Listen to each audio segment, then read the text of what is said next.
hello hi तो दर्शक बंधु आपणकर जदि पोल्ट्री फार्म निहाती आपंकर तुष पड़ुची से आपंकर बहुत सारा समस्या रोचे लिटरिंग रे तो लिटरिंग करने आम पाखे लिटरिंग मेसीन अच्छी देखिपे यही सब मेसीन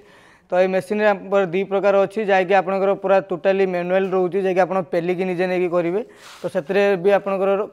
करेंगे आम पाखे जो बॉक्स वाला आउ गोटे देखिए बॉक्स वाला मेसीन तो यही मेसीन आपंकर आराम से 2 फुट पर्यंत आपंकर लिटरिंग कर आसीपारे जेटी आपंकर गोटे दिन लगे होता पाखापाखि 3-4 घंटा लगे होता से कम समय भितर आप लिटरिंग करेंगे आउ गोटे रहा हूँ लिटरिंग मेसीन जो हूँ बैटेरी वाला मेसीन तो से आप बैटेरी चार्ज बसैले आराम से आपंकर 10,000 कैपेसिटी फार्म जी आम अच्छी 15,000 अच्छी 20,000 कैपेसिटी अच्छी बड़ बड़ एसी फार्म से बैटेरी वाला जो लिटरिंग मेसीन आप देखिए से मेटेरिंग आप आराम से करेंगे तो ये लिटरिंग मेसीन द्वारा आपंकर समय भी बहुत कम भी बचब एवं आपंकर